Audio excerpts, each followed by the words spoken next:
Ladies and gentlemen, welcome back to I-56. Myself, Rel, and Momo are going to be guiding you through the final series that's going to be on stream here, which is actually a repeat matchup, which is one of the ones you catch. Yeah, I've done this game already. But this is for the second and third seed in the group that they are playing. Obviously, second and third. If you get second, you'll be playing third of the other group. If you get third, you'll be playing second. So you always want that better seed.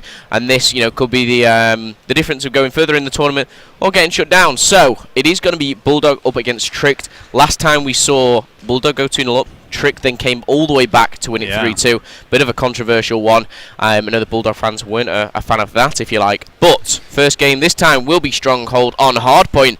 And getting straight into it, Rel, talk me through these ban and protects. Well, yeah, I mean, the first thing just to point out before I do, both the teams have qualified. Again, they are just playing for those seedings. So, yes, the ban and protects. M8 is banned straight away, as is Vesper, as is Rapid Fire, as is the Shiva. Common trends. I don't think I've ever seen these four banned before, Rel. Nope. No.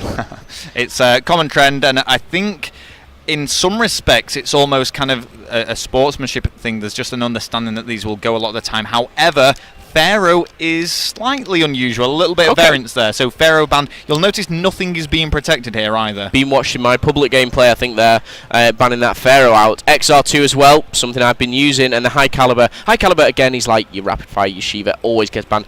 Dual Wield, something we've recently seen people using, so I can see why they've taken that out because but yes, and straight away into Specialist Draft as well, so we're going to be seeing some familiar faces here. Kinetic Armor for Hardpoint, though, isn't all that familiar because, I mean, one thing that I would say, we tend to see the Weapon Specialist selected over the Ability ones more, in my opinion, for Hardpoint. I really like the Kinetic Armor for Hardpoint, purely because if you need to break something, you can, like, whether it's just sliding in, whether it's just running in or anything like that, it generally just makes you win one gunfight. That's pretty much it, and it can be the difference again, hill or not, but not something you see all the time. However, Kinetic Armor on both sides. We also see Scythe on both sides. Difference being Tempest and War Machine for Tricked, and Purifier and Annihilator for Team Bulldog. So I'm always curious to pick the person I'm casting with brains here. If you had to choose 4 specialists on your team, who has the better lineup for this map and this game mode in your opinion? I would say Tempest War Machine versus Annihilator. Annihilator pretty much rules out the Tempest. It's pretty much the same. Purifier or War Machine. It really depends because like Flak Jacket hasn't been banned, so War Machine probably won't be that good because Flak Jacket will be used. So Purifier is probably my pick. So I'd edge towards Bulldog. For me, I mean, this is more coming from a public game perspective, but Purifier is unreal. I mean, I think a lot of people will agree Scythe is the most frequently picked specialist in all the games that I've cast, and it's for very good reason. Long range, high power, can just destroy anything in its path. But Purifier, I mean, if a little bit of a flame taps on the other person, then it's going to take them down. So when you compare that to War Machine, sure, War Machine has the range, but with Flak Jacket still in play, and the fact that even without Flak Jacket, it's not always going to connect, I would go for Bulldog specialists. That's my opinion. No, I agree, and I think it's that Purifier that just makes that difference. Tempest, I've seen some people absolutely wrecking with that. Obviously, the chain kills that you can get as well with it. Not my personal favourite, but it's all down to preference at the end of the day. And these guys have obviously been practicing with this. So, create a class now has been done from pretty much everyone there. Wizard and Cookie just taking the final few seconds to make sure their classes are changed. Because obviously with the picks and bans that have been done, obviously you've got to change certain classes. So they will change the score streaks and we'll get into the game. Rel, any predictions going into this one? Well, I mean, it's quite difficult after what we saw in that previous matchup. It was Tricked who took it in the end, if I'm not mistaken. Bulldog had the 2-0 lead. Yeah. So Bulldog were dominant at the start, but every single game that, arguably, whilst there was some commanding victories, I suppose, could have arguably gone either way at different points. In terms of ability, I would have personally said that Bulldog were the stronger team. I'm largely attributing that to the fact that Pato is in player. We've seen Pato compete for quite some time. He's jumped from team to team a little bit and he's always performed consistently well throughout. So in terms of a standout player for me, I'd back Pato, so that's why I'm edging towards Bulldog. Okay. I mean, Pato played phenomenally well in the first kind of series, if you like, dropping ridiculous numbers in Search and Destroy. However, getting into the hard point, last time we were in this position, Bulldog did take the map. They went 2-0 up in yeah, if I was going to say if I'm right, but I am. But just going through there, we see a few HVKs being used, VMPs, ICRs, very standard stuff when the others get banned. Just having a quick flick through, and it's nice to see the ICR. I actually really like it personally as an AR myself.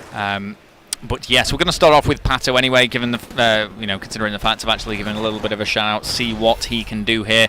And what's great about these guys is, sure, it's not the big names of Millennium and Infuse clashing head to head, but it's what's going to promise to be a very close game after what we saw. And whilst both of these teams will qualify from pool play with a respectable seed, it does mean that this is a very important series to play for that second or third seed spot. Yeah, and getting that kind of seed, it's all about making yourself in a better position, if you like. When I was playing, it's all the way, if you can get further in the winner bracket, one stage closer, it's a lot better, better for you than going down to that loser bracket, having to fight that long way back. Obviously, the way that these are designed is a little bit different, but we will go through those in the bracket with you at the end. Now, starting strong, 22-2. Trick taking that early lead. Yeah, really nice play there by Cookie. Actually found 3 just around that fire place, just at the top. Hanging back a bit though. Now it's going to be Cookie again that takes out Famous, trying to find another. Can't yet breach into the hardpoint area. Tricked are advancing, slight lead for them going early on into this hardpoint. Yeah, interesting one there. Famous using the HCXD.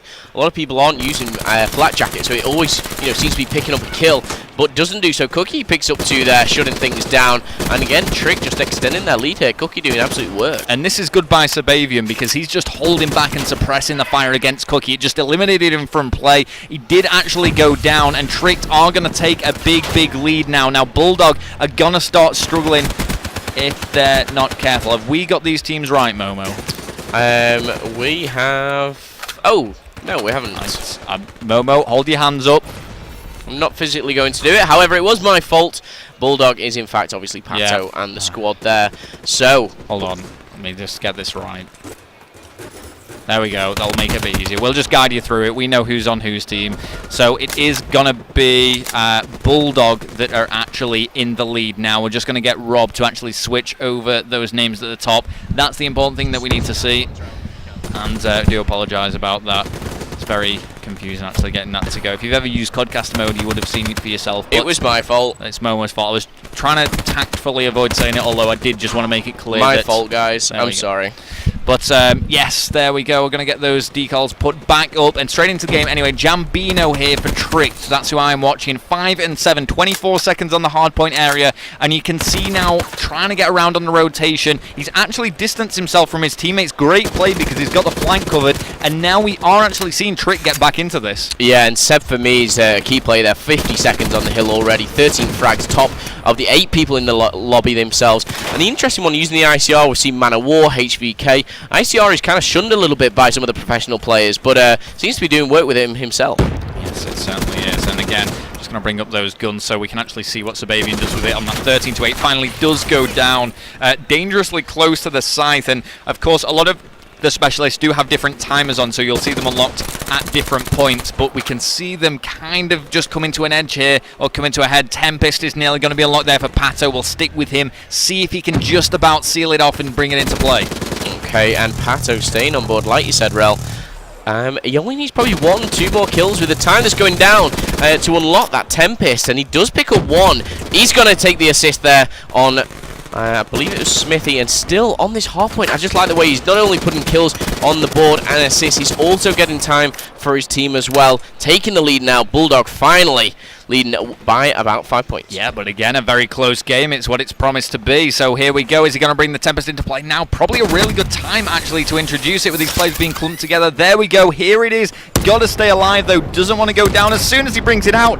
Oh, when he just takes the damage of the HXD, needs to stay alive. Yeah, he really does. And to be honest, I don't think it did him any favours. I think he would have been better with his gun or weapon in hand there rather than the Tempest. Blood on your screen. Wizard trying to break through here. He's going to have control of the hardpoint. All he needs to do really is just, push up a little bit with his team and contest this. Control this, which he's done very well there. And again, we see, Bulldog taking that early lead.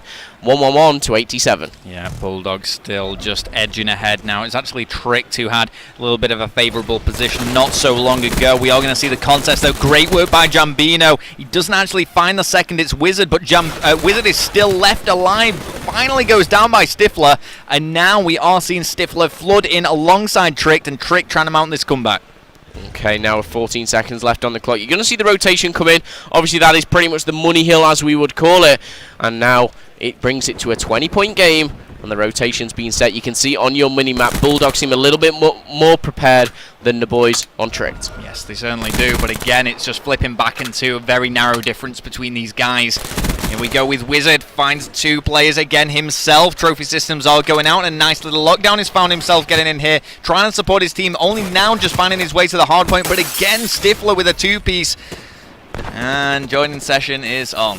Okay, I'm sure we'll sort that one out. However, 30-point game, 3 minutes 24 left on the clock. Obviously, with the hard point rules now, not all about time. It's about those points, about making sure your team is going to win. And at the end of the day, just for you guys at home, if you are contesting or no one is on the hill, the clock will tick down. If you are holding the hill and gaining points for yourself, or the opposing team are doing that, it will not. As you can see on your screen, extending to a 35-point lead here. We see Bulldog taking this lead once again. He's going to be contested, though. Yes, and it is this back into gameplay that we're quite familiar with. Stifler's been putting up some big kills here. That 14 to 16 kill death ratio, not really kind of respectful of how well he's actually done in this game so far, but big plays, mainly I would say for Trick by Sabavian. He's currently 22 and 19, but also with 1 minute 15 hardpoint time, so much more than any of the other players. On the flip side, it is Smithy and Wizard playing objective for Bulldog. Yeah, and I think the one thing that I would say about Bulldog is it's more of a team effort. It just seems like they're getting stuck in a little bit more. Some aren't obviously positive, you know, some are neutral, some are just over positive, but they're all doing the work, they're all kind of working together, and this is why we keep seeing this 30-35 point lead just breaching out of them. And, you know, with only the score limit at 250, I can see that, you know, Bulldog may take this. He might just about edge it, but again, with hardpoint, there is always that opportunity to mount massive comebacks, as Wizard does find 2. 22 and 10 now. Definitely the standout player so far this game, doing absolute work for Bulldog. Still on the hardpoint, still has that War Machine specialist, and finally goes down to Famous. Yeah, I've got to say, agreeing with yourself there, it just seems like a bit of a one-man team over on the Tricked side there. Disappointing there. Very disappointing. This 30-point lead continues, and it's just getting worse and worse. It's talking into a 40-50, now 75-point lead here for the guys on Bulldog. They seem to be running away with it, and it's just getting bigger and harder for the guys on Tricked. Yeah, Wizard just quite a joy to watch, a pleasure to watch even. 1 minute 54 now, and it's just been constant aggression and constant attack from him. Great use of the VMP as well. Again, just flicking through his class there, we can see him using the trophy system, which is a very team-based tactical tactical loadout, I've got to say. Yeah, trophy systems, I was watching Millennium use him. Jerd uses 2 on pretty much everything he uses on hardpoint, and he's just that guy that gets in the hardpoint, puts him down, secures his team. You know, you're stopping things like stuns, concussions, you know, EMPs, everything coming in, and obviously being a bit of a burden on your team. But with 5 seconds left, you're going to see the rotation come in. The lead has got bigger and bigger, and Bulldog are running away with this now. At the scores that it is, I don't see the guys from Trick coming back after their previous victory over them. Again, we see the dominance of Bulldog. Yeah, I mean, they're putting up a little bit of a fight here, and this is probably the only opportunity they've got to get back into it. Wizard and Cookie, though, completely shutting them down, and now have full control. It's all for Trick to break in, but with 15 points left on the clock, this is the final opportunity. I've got to go on board with one of the guys from Trick. 10 seconds left now. Stifler, we saw him doing big things now. This is the time to introduce the specialist. It's the Purifier, and this is what I was talking about. It could be massive find too. Trying to find the third does go down. He was blinded, not much he could do there. Yeah, he did everything he could do, and the 2-piece with the Purifier obviously makes a huge impact on the game here, and it's so close to going in favor of Bulldog as it goes to 247, extends to 248. That's going to be it. It's 250 to 151. In the end, quite a convincing win for Bulldog. It started off slow. It started off, you know, pretty even, pretty balanced, yeah. And they just ran away with it. Great plays once again, and again a very big shout out for me for Wizard. 32 and 15 over double positive with 2 minutes 22 hill time, and I don't want to say single-handedly carried his team, because the rest of his teammates were pretty much breaking neutral air, all throwing their bid into the hat. Yeah, but it was a standout performance for him, and that's the reason that victory is such a landslide. Absolutely, I don't agree anymore with you. However, that'll be it for game number 1. Obviously, we've seen these teams match up against each other. It went to the last map. We saw Bulldog take those first 2 maps. Will they do it again? Will Tricked fight back? Guys, don't go anywhere. Join us after this very, very quick break for map number 2.